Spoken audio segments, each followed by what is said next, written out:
English. So, good afternoon, everybody. I am so happy to be here. I wasn't supposed to be moderating this panel, but thank God, thanks to the Avianca strike, I have to be here because my colleague Wilfredo Roballo had to go running to the airport in order to go to San Andres to give lectures tomorrow. So that's why I have the pleasure to be here. And it's very nice for me, not just because this is a Brazilian panel, that everybody knows that I love Brazil and my Brazilian colleagues, but because I really believe that this topic is very important for our seminar. And most of all, I have a very close friend here, which is Danielle, and then I have new Brazilian friends. So I am very happy to be here. Thank you, everybody, for being here. I know that the last day of the seminar, we really want to die at this point, and we're so tired, and it's so late, but I promise you later on a glass of wine, so that is the recompense. So let's start, because this beautiful woman have to go running to the airport also. So we are going to start with Larissa Ramina and Tatiana Skela Friedrich. It's a German last name. The confrontation of imperialism in Brazilian foreign policy during the Lula government and its resumption after the coup d'etat of 2016 in Brazil. So go ahead.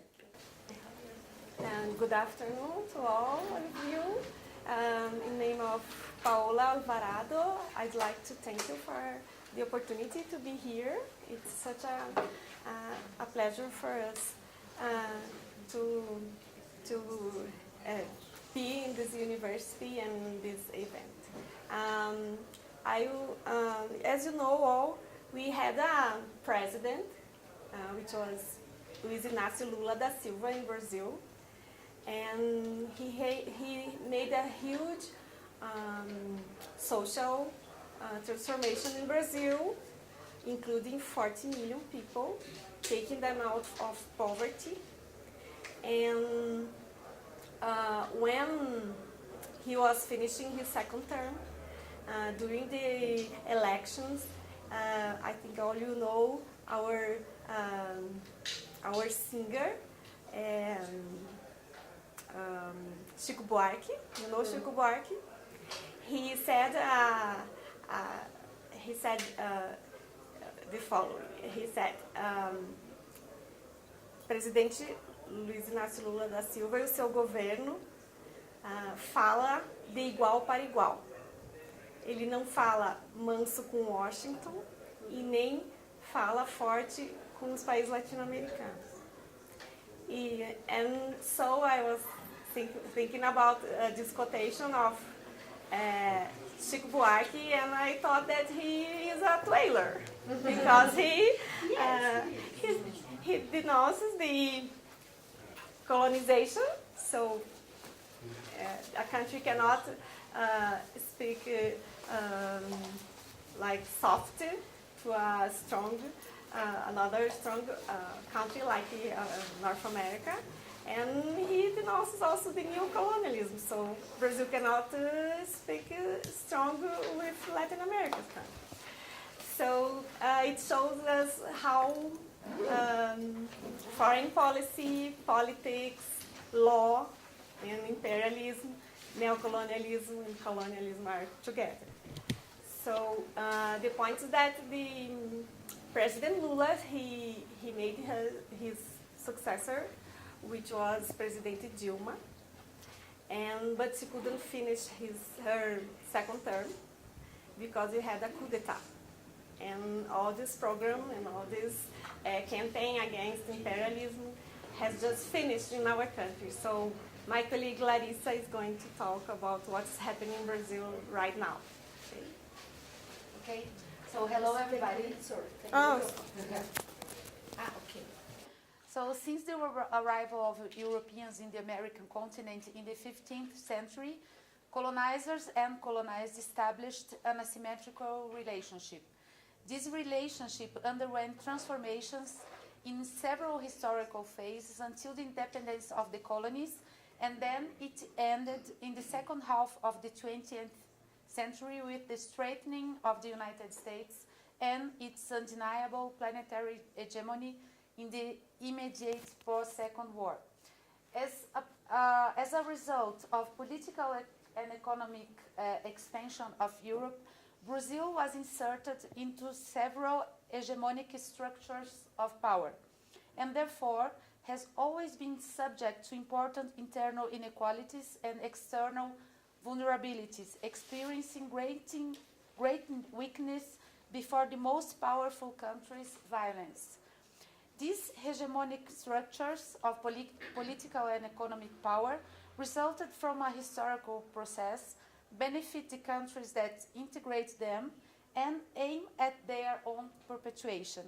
In this scenario, the two positions likely to be adopted are or passivity or confrontation. In the first case, it's a matter of conforming to the situation of subordination in various aspects and suffering exploitation.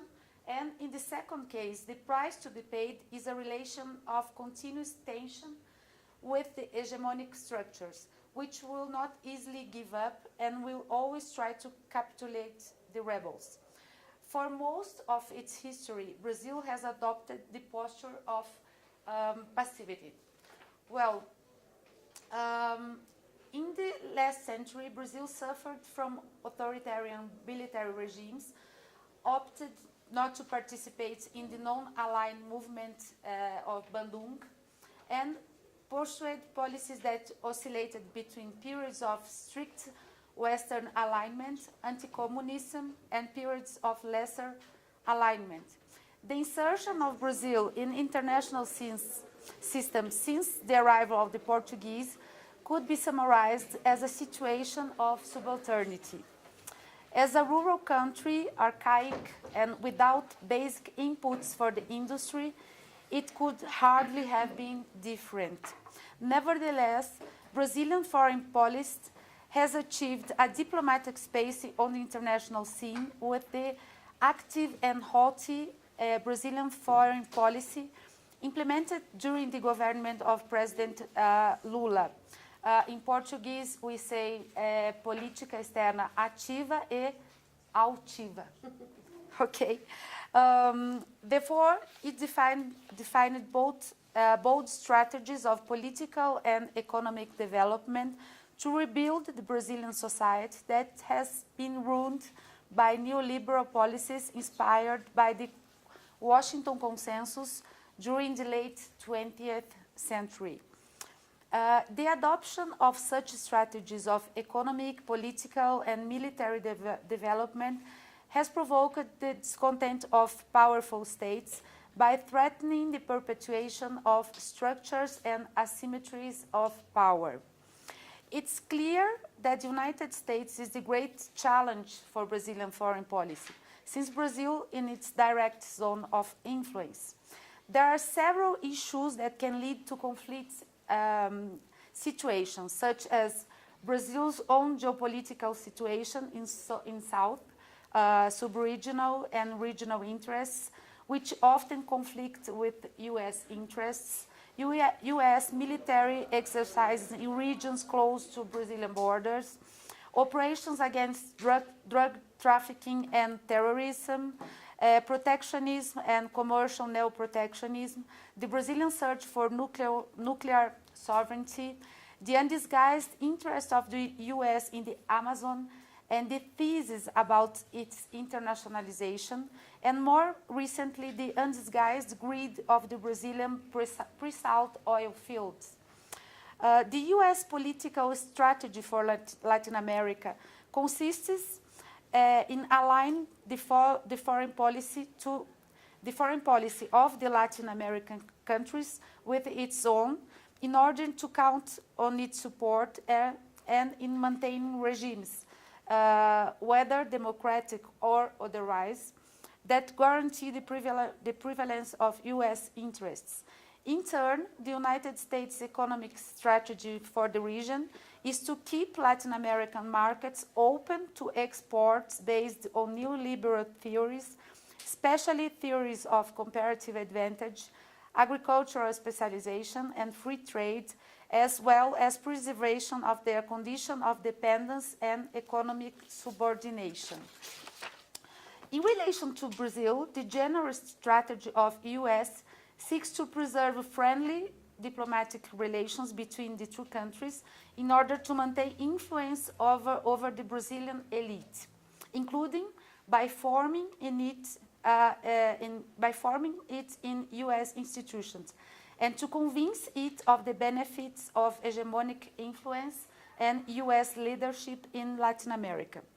Therefore, the U.S. always supports Brazilian governments that are receptive to U.S. policy initiatives, even if these initiatives are in conflict with Brazilian interests, and the actions of U.S. companies in order to prevent the emergence of competitive Brazilian companies.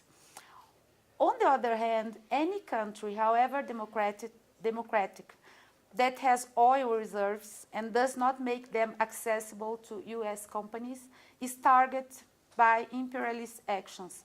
Within this framework, it's easy to understand the U.S. participation in the coup d'etat in 2016 in Brazil, which overthrew the legitimately elected President Dilma Rousseff of the Workers' Party.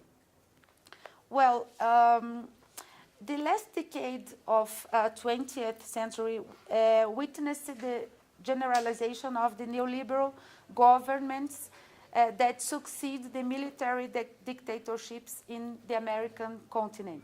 At the same time, there were serious crises in the main economies of Latin America, like Mexico, Brazil, and Argentina, which in turn led to the rise of progressive governments whose main project consisted of opposing the new liberal agenda.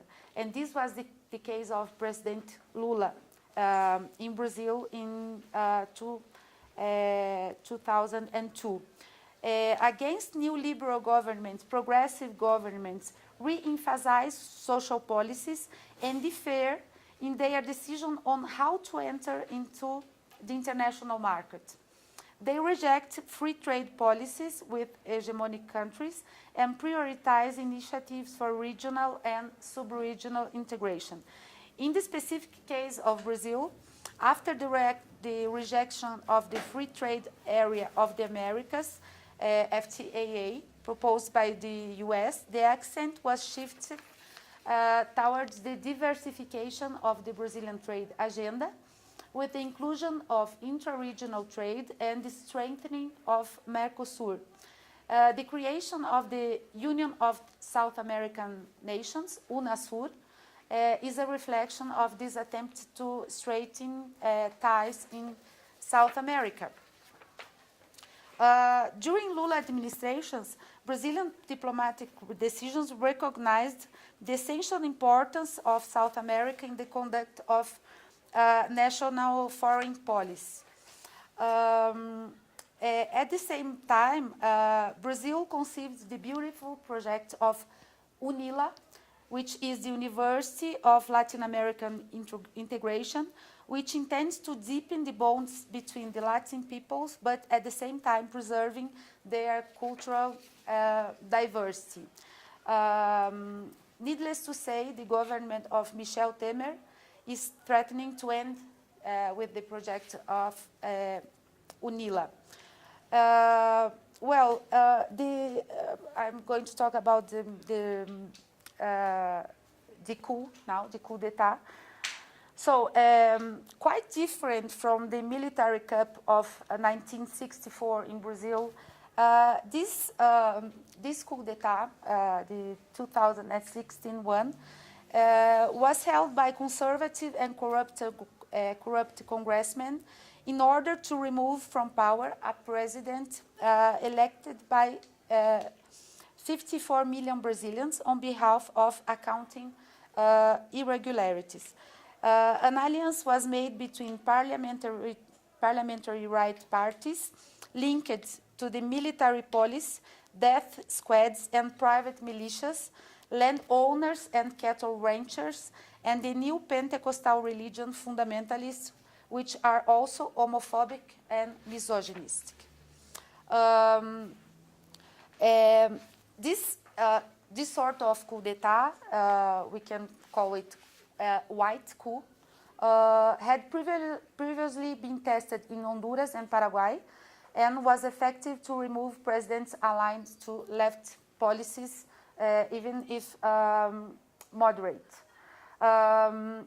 Many experts argue that such kind of coup came to replace the military coups and is the new strategy for the Latin America elites to the hegemonic, aligned to the hegemonic interests to rule and to nullify the few social gains of recent years. So Michel Temer, who is the president now, promoted major changes of direction in Brazilian foreign policies. For example, he is talking about a new Brazilian foreign policy. And he highlighted some key points, among them 2 points worth noting. The first point is the supposed ideologization of the Brazilian foreign policies, and the second point is redirection of international relations from the south-south axis to the north-south axis. This accusation of ideology of the Brazilian foreign policy has always been done against the government Lula. This so-called ideologized foreign policy would be characterized by political and not commercial choices that supposedly would bring harm to the country, by alliances with dictators of countries in Africa and the Middle East, and partnership with countries identified with left-wing policies in the region, such as Bolivia, Ecuador, Venezuela, and Cuba. So the second point is the redirection of international relations of the south-south axis to the north-south axis. I'm finishing. Clearly representing a return to a Brazilian foreign policy subordination to U.S. interests and revealing a clear Americanism. In this sense, trade policy suffers a deviation from multilateralism to bilateralism, with preference to trade with developed countries, so-called traditional partners, meaning the US and the European Union in particular, at the expense of diversification of partnerships and with developing countries. So during the Workers' Party governments, Brazilian foreign policy focused on diplomatic and trade relations with the countries of South America and the search for diversification of partnerships, betting on the international presence in many different areas. So Michel Temer's foreign policy is surely show the opposite tendency, and we resume the focus on so-called traditional diplomatic relations. So he's ending with the interest in Mercosur. UNASUR, the integration through UNASUR is being replaced by bilateral meetings. And regarding the proposal of Dilma Rousseff government to create the new development bank, the Bank of the BRICS, Michel Temer has buried the project. And I said about the UNILA, he's threatening just finishing the project. So just to finish, the most serious act of Michel Temer's government jeopardized the Brazilian energy sovereignty by changing the pre-salt regulation, oil fields, and allowing foreign investors to enter in this market. So after the coup d'etat in Brazil, we can say that the country moves to the regression in all the directions regarding the foreign policy. Thank you. Thank you.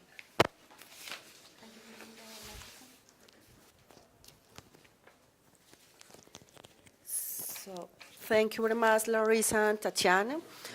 And now we are going to move to Daniel Campos de Carvalho and Letizia Risotti Kima presentation, which is entitled as Estado Democrático de Direito para quem o alcance dos postulados da democracia liberal patrocinados pela ONU na estabilização dos contextos do pós-conflito.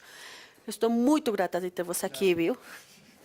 Well, I've realized that the least spoken language for the last 3 days was Portuguese. So my Brazilian imperialist spirit claims for a Portuguese presentation, a presentation in Portuguese. Bien, o podemos intentar en español también. ¿O no? ¿O no? Não. Eles estão jogando a gente fora. Bom, então vou falar um pouco em português, tá? Pero despacio, ¿no? Si tiene cualquier duda, si quieres preguntarme algo, y puede, o a mí o a Leticia pueden hacerlo en inglés, español, portugués, lo que sea. Portuñol, sí, como este acento raro que tengo, ¿no? Bien, bom, né? O nome do nosso paper é Estado Democrático de Direito para quem? O alcance dos postulados da democracia liberal patrocinados pela ONU na estabilização dos contextos de pós-conflito, né? Então, é algo acerca então é algo sobre de que forma que é possível pensar o sistema político defendido pela Organização das Nações Unidas nos mandatos para intervenções humanitárias ao longo aí de um recorte de 25 anos. Né? Essa era a ideia inicial do nosso texto. Tem uma questão que se coloca, tem duas questões importantes. A primeira é que essa é uma pesquisa, é um trabalho em movimento, né? Nós ainda não chegamos ao término do trabalho e esta é uma oportunidade de discutir com vocês e checar algumas hipóteses e ver alguns caminhos, né? Então, a primeira questão é essa, o trabalho não finalizado. A segunda questão é de que forma que isso dialoga com a América Latina, né? Eu acredito que dialoga com a América Latina de duas perspectivas, né? A primeira com relação à mirada, né, com relação à visão, porque isso pressupõe um conteúdo material do que é democracia e certamente o nosso continente tem algo a aportar globalmente nesse sentido, né, da semântica do que é democracia. Uma segunda questão é com relação aos casos concretos, né? Uma série dessas intervenções que dialogam com situações que ocorreram no nosso continente. Então, acho que aí também é um segundo ponto que aqui nós podemos nos referir. Para dar conta desse propósito original do texto, né, que era de que forma as intervenções humanitárias identificadas com uma ideia de segurança humana pouco convergem com as práticas dos sistemas políticos dos sistemas políticos nacionais pós intervenções, para dar conta desse objeto, que é um objeto complexo, nos pareceu que há 4 momentos. Um primeiro momento que é um alinhamento da retórica jurídica do cosmopolitismo dos anos 90, típico, né, do direito internacional, anos 90 até começo dos anos 2000. A segunda discussão, que é uma discussão sobre como isso se transborda para as questões relevantes, atinentes às doutrinas de intervenção e especificamente no tocante aos seus marcos jurídicos. Um terceiro momento, que é identificar nas resoluções do Conselho de Segurança o que se entende por sistema político nacional no pós-conflito ao longo desse recorte histórico a partir do começo dos anos 90, como que as resoluções lidam com essa questão. E aí um quarto momento, que é o momento mais rico, né, que é pensar e tentar demonstrar de que forma que há um descolamento entre o que prevê esse conjunto de resoluções e como os sistemas políticos se reorganizam de fato, né? É possível notar que esse modelo de democracia que nós vamos discutir, que é o modelo de democracia liberal, ele não consegue se ultimar, ele não consegue, em regra, se realizar. E isso a gente só consegue fazer demonstrando com exemplos, com casos concretos. A parte triste dessa história é que, como é um trabalho em movimento, nós vamos falar aqui do ponto 1, do ponto 2, do ponto 3, mas não do ponto 4. Né? Nos quedou curto. Né? Faltou a discussão dos exemplos que são, me parece, o próximo passo dessa reflexão conjunta. O primeiro ponto, que é um ponto dessa retórica do cosmopolitismo, do impacto para o direito internacional de uma forma cosmopolita, bem em voga nos anos 90, de se compreender as relações internacionais, né? Isso pode ser reconhecido em uma série de questões com relação ao direito internacional. Né? Com a renovação de um tema tradicional, como o ius cogens, na pulverização dos órgãos aplicadores do direito internacional, no fortalecimento e na renovação das instituições internacionais, no apelo e no fortalecimento da noção de direitos humanos, né? E aí a reclamação na Convenção de Viena na Conferência de Viena sobre a ratificação universal das Core Conventions é um exemplo disso. E no que interessa para a gente aqui especificamente, na mudança, nas alterações no tocante à regulação e na normatização do que é segurança internacional. Isso é um traço demarcado dos anos 90 que tem que ser compreendido dentro desse grande projeto retórico, mais que tudo, perdão, que é o cosmopolitismo dos anos 90 e suas reflexões do ponto de vista do direito. Acho que, a partir daí, a gente começa uma discussão sobre como isso transborda para a questão das doutrinas de intervenção, e sobre isso a minha colega Letícia vai falar melhor. O português está indo, posso continuar com ele. É isso. O professor Daniel foi que muito gentilmente me chama de colega, apesar de não serlo. Pontou muito bem, isso é uma pesquisa em andamento, e daí essa parte 4 que nos faltará, inclusive, essa é a melhor oportunidade para a gente pensar quais são esses caminhos. Sobre o caminho das doutrinas em si, né? Ela é inaugurada em 1992, e por que o recorte dos anos 90? Eu sou das relações internacionais originalmente, então o fim da Guerra Fria é um momento excepcional, e a partir daí o processo do cosmopolitismo entra no debate político como uma corrente majoritária. Então, este recorte faz sentido quando a gente quer discutir as noções contemporâneas das doutrinas. A partir daí, em 1992, a publicação de um documento que é clássico na ONU, que é uma Agenda para a Paz, estabeleceu 4 novos tipos, abordagens para as intervenções humanitárias: diplomacia preventiva, peacemaking, peacekeeping e peacebuilding. É claro que, como a gente está falando de democracia pós-conflito, nosso recorte é o peacebuilding, e como o previsto e as relações que foram pontuadas a partir daí se deram. Peacebuilding é por si algo genérico, fala muito pouco sobre o que de fato a ação internacional se propõe, mas textualmente, no corpo dos documentos, se está feita uma relação de causalidade. Já? Ok. Sim. Ficou na mão. Sim. As relações de causalidades entre as noções de segurança humana. Então, o que é o conjunto da segurança humana, né? Não só a guerra, mas como a afirmação de direitos amplos.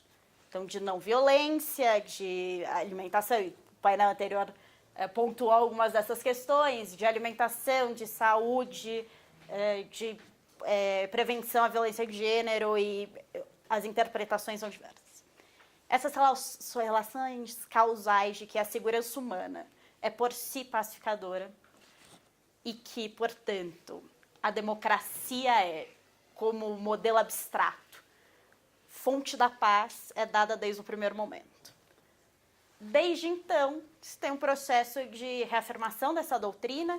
Tem um documento de 1995 que tenta balizar isso, e ao invés de continuar definindo o que a ONU prevê, faz a escolha pelo uso da força, que é o suplemento de uma Agenda para a Paz. Em 2000, o relatório Brahimi tenta revogar isso fazendo essa aliança de expectativas e continua com seus termos genéricos.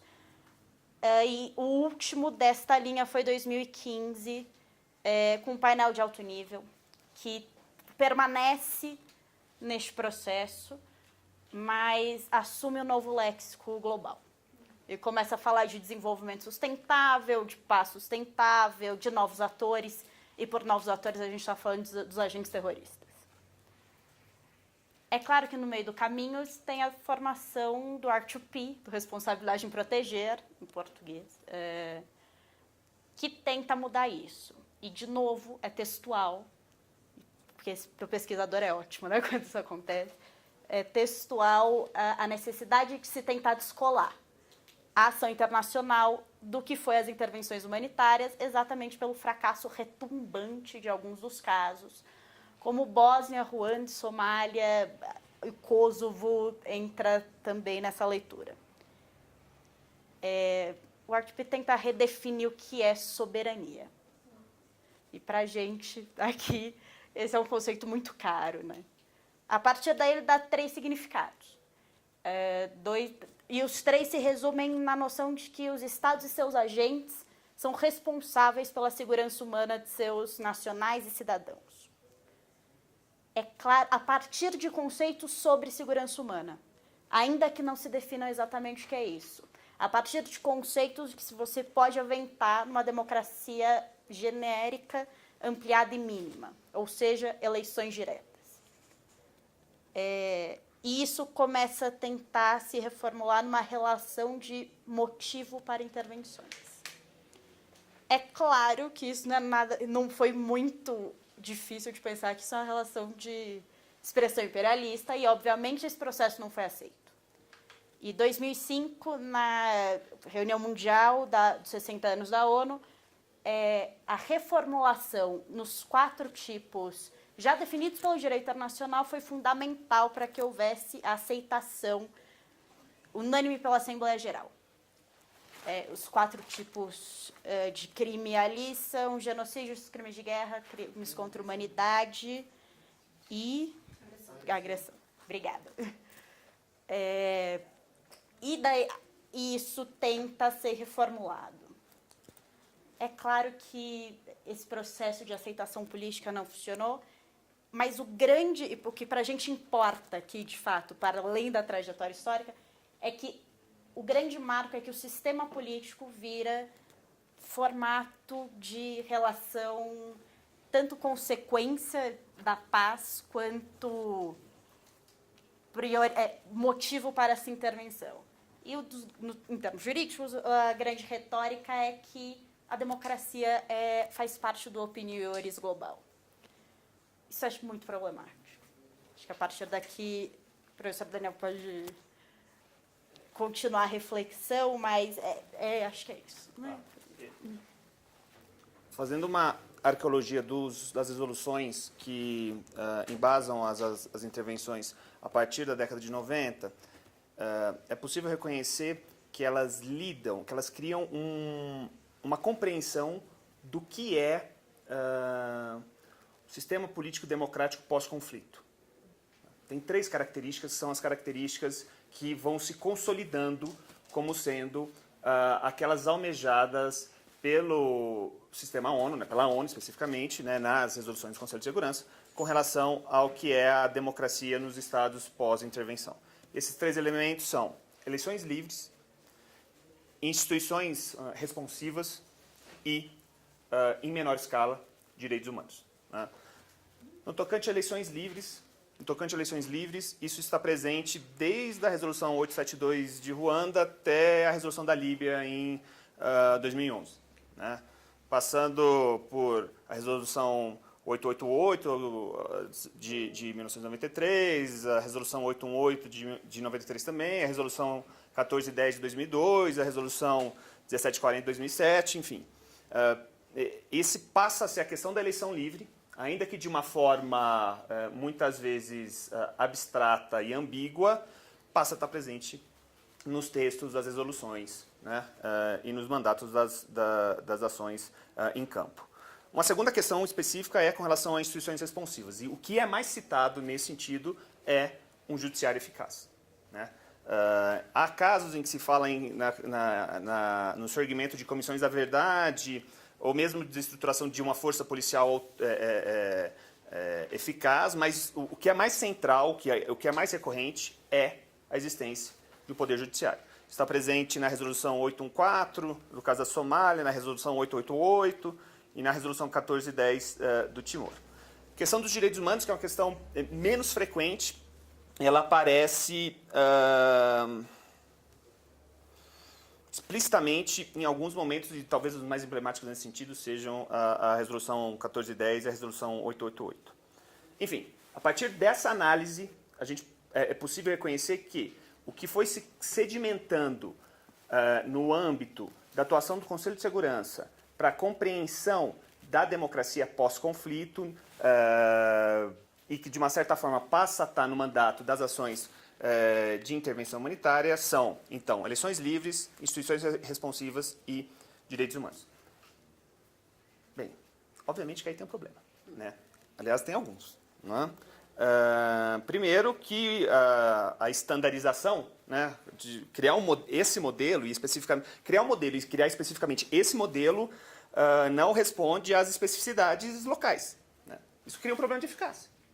Você não dialoga com a cultura política do Estado e da experiência nacional em concreto. Segundo problema, esse modelo de democracia proposto, ele permite a instrumentalização de uma forma evidente, né? É claro que, ecoando aí, né, alguns comentários que a gente ouviu ao longo dos últimos dias, é difícil não se instrumentalizar, né? Mas esse é um caso em que, quando se assume que a democracia pós-conflito é esse padrão mínimo, é impossível não ouvir a Annie Orford falando que o imperialismo traz consigo um projeto econômico, né? Isso é claro. E o caso do Haiti é um caso exemplar, né? Você chega no aeroporto do Haiti, né, desce lá, está lá. Haiti is open for business. Enfim.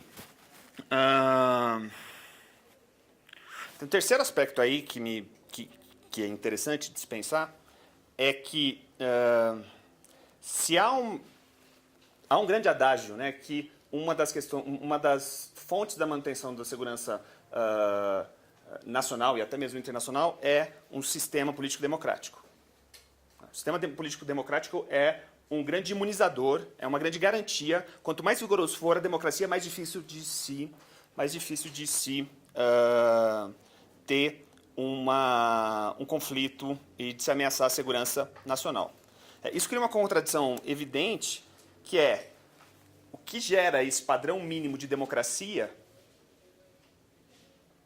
das cenas nacionais pós-intervenção é uma retórica de segurança robusta do começo dos anos 90, que não é mais aquela segurança no sentido tradicional, militar estratégica, mas passa a ser segurança humana, né, como a Letícia comentou, que dialoga com múltiplas dimensões da vida, né? Bom, até aqui, né, não tem nada de criativo, digamos assim, né? Até aqui, me parece que a gente replica um pouco, né, aquilo que o Cosquerini falou essa manhã, né? Até aqui o que a gente fez foram as perguntas tradicionais, né? As perguntas sobre qual o significado, como se implementa, até agora as perguntas tradicionais. O que interessa de verdade é pensar, né, e ele fala isso muito bem, né, os contextos nos quais permitem que essa narrativa se torne hegemônica. Quais são as condições que tornam que seja possível construir um aparato mínimo do que a democracia para a questão das intervenções humanitárias? E aí a gente pode especular em uma série de sentidos, né? Me parece que aí tem uma questão hegemônica e imperial clara.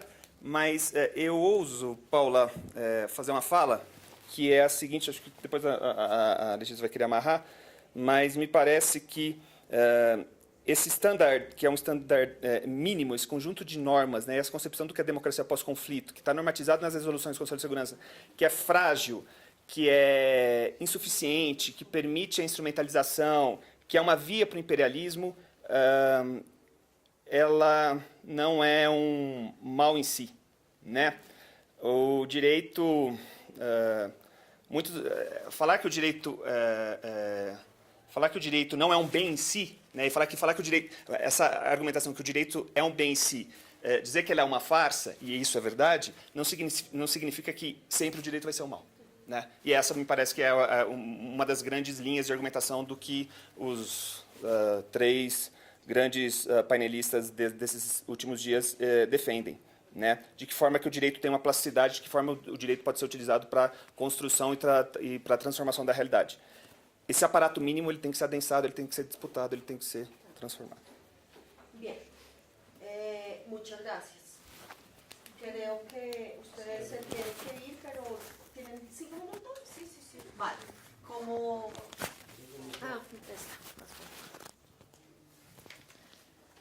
Bien, nuestras colegas tienen que salir corriendo para el aeropuerto, pero creo que no podemos desaprovechar su presencia aquí para hacerle preguntas y prefiero que sea el público el que comience con las preguntas antes de comenzar con las mías. Si alguien quiere decir algo, ¿tienen alguna pregunta primero para Tatiana y para Larisa, luego nos quedamos aquí con los demás? ¿Tienen alguna pregunta? ¿No? A mí sí me gustaría un poco, yo tengo que confesar que como tengo tantos amigos brasileños, para mí es muy doloroso y sobre todo preocupante leer las noticias brasileras. Creo que cada uno de nuestros países está pasando por un caos diferente, pero el caos de ustedes es bastante complejo, es realmente difícil. Yo les pregunto mucho a mis colegas, ¿qué fue lo que pasó ayer o qué es lo que está pasando hoy? Porque muchas veces no entiendo que o STF dice una cosa, que o... Sei. Pero creo que ustedes llamaron la atención sobre un punto muy importante y es cómo esa crisis tan compleja y tan grande que está experimentando la política, pero sobre todo la moral y la ética en Brasil, tiene unas consecuencias sobre la región. Porque Brasil era el caballito, o era el motor mejor, era la máquina del tren latinoamericano en muchos aspectos y en muchos sentidos. Y de repente ustedes nos dicen, pasamos de esta estrategia multilateral, de apoyar el Mercosur, el UNASUR y tener unas alianzas, a dejar de hablarnos entre sur-sur y devolvernos 30 años atrás y empezar otra vez a hablar solo con los del norte y a reaccionar solo en estrategias bilaterales. Eso para Latinoamérica es realmente preocupante. Yo como colombiana lo digo, pero quizás un poco atándolo a el tema de los 3 días de esta conferencia y lo que hemos aprendido de todos los discursos. ¿Cómo creen ustedes cuál creen que es el contexto específicamente brasilero en términos de formación, que es lo que a mí me interesa? ¿Por qué llega el gobierno brasilero a este reencauche, como decimos en español, esta forma de refacer un imperio, ¿no? Porque ellos tenían la posibilidad de convertirse en un imperio, los brasileros. René no lo mostró el primer día, nos amenazó con que Brasil iba a ser el nuevo imperio, pero por lo que ustedes nos cuentan, creo que esa posibilidad se fue. Y lo que está ocurriendo es que se está reencauchando el viejo imperialismo. ¿Por qué? ¿Cuál es el contexto que ustedes creen que alimenta eso? Y no les voy a preguntar la triste pregunta de si creen que hay luz al final del túnel, porque no quiero salir de aquí a una fiesta y no a un funeral, así que... Vou responder em português, né, por falar despacio. É muito complexa a análise da situação política brasileira, né? Então, a leitura que a gente pode fazer de uma forma assim, bem didática, bem simples, é que nós tivemos, durante 12 anos, um governo de esquerda. Um governo de esquerda que incluiu fez a inclusão, desculpem, de milhões de brasileiros e que permitiu, né, que esses brasileiros tivessem acesso à educação, tivessem acesso a bens, mas não focou esse governo na educação. Não focou na educação, como deveria ter focado. Então, o que aconteceu?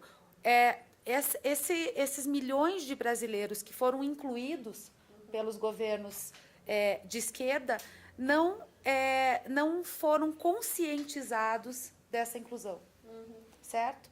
Então, durante o governo da Dilma Rousseff, que é posterior, segundo governo do PT, primeiro, ela é mulher. Esse fato é importantíssimo. Segundo, ela não tem o carisma do governo Lula. Terceiro, ela fez alianças com partidos de direita e principalmente com o PSDB e PMDB e colocou um vice-presidente, Michel Temer, que é um presidente que vem de um partido de direita, né, como seu vice. E foi justamente essa inclusão desse político de direita num governo que deveria ser de esquerda e que acabou não sendo. Quer dizer, perto do que está agora era de esquerda, mas perto do governo Lula não era mais. Esse governo, enfim, toda essa situação permitiu com que a direita se embrenhasse no governo de esquerda e possibilitasse o golpe. Isso foi, de certa forma, e principalmente suportado por um quarto poder no Brasil, que se chama Rede Globo de Televisão, um canal brasileiro que, na verdade, é o partido político mais influente e que permitiu, digamos assim, uma lavagem cerebral, né, no governo brasileiro, através daquela ideia de que há uma associação entre Partido dos Trabalhadores e corrupção, como se não tivesse havido corrupção durante os governos anteriores. Agora está se falando que durante a ditadura militar de 64 não havia corrupção. Então vamos voltar. Está se falando novamente intervenção militar. A gente está percebendo que os militares estão se movimentando. Então há alguns setores da esquerda que estão preocupados, inclusive, com um outro golpe, depois do golpe branco, né, o golpe constitucional parlamentar, um golpe militar. Então, é muito complicado. E aí, só para incluir, tem a questão do Poder Judiciário, né, que foi o principal ator, né, nesse golpe, que não agiu quando deveria agir, quando pôde agir. De uma forma simples. Acho que não precisa. Não, eu falei Acho tudo. que falou tudo. Não sei se... Bom, a Larissa acho que falou o panorama geral.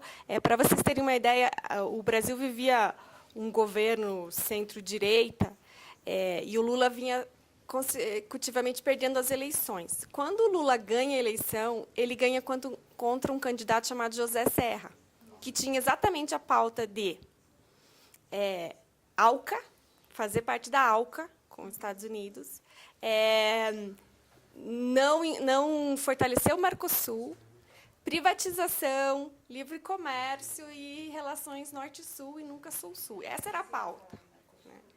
E quando o Lula entra com uma pauta completamente diferente, são 2 mandatos do Lula e mais um mandato e meio da Dilma.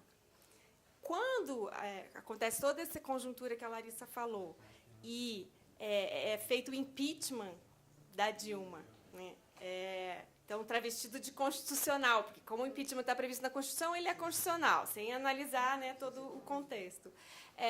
E o Temer assume, qual a primeira coisa que ele faz? Coloca o José Serra como chanceler, ministro de Relações Exteriores. Então, assim, toda uma elite intelectual, né, que sempre se confunde também com uma elite econômica, social, cultural, que estava muito represada, né, durante 3 mandatos e meio de governo de esquerda.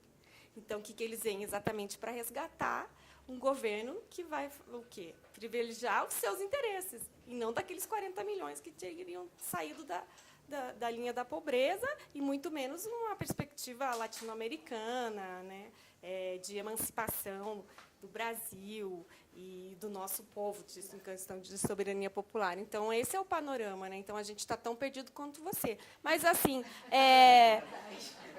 pensando em luz, a gente acredita na luz, porque senão a gente, né, para tudo, né? A gente que é professor de direito internacional, que tem uma nova, acredita num novo pensamento, trabalho com migrantes refugiados, trabalho diretamente com eles, né, nessa ideia mesmo, né, de reforçar, né, a alteridade, mas também a autonomia do sujeito. A gente tem que acreditar nisso. Então, mas passa por todo um repensar da política e do direito, né, e do que a gente quer da nossa sociedade. Mas a gente ainda acredita e lutamos para isso, né? Estamos em todos os fóruns, né, Lari? A gente tá, tanto que a gente pensou, será que vamos falar disso no evento? Daí falou, não, é o momento para a gente falar, né? Porque eu é política, porque, né, uma nova forma de fazer direito passa por essas questões. Então, falou, não, vamos manter, porque a gente tem que levar isso para fora, a gente tem que mostrar o que está acontecendo no nosso país.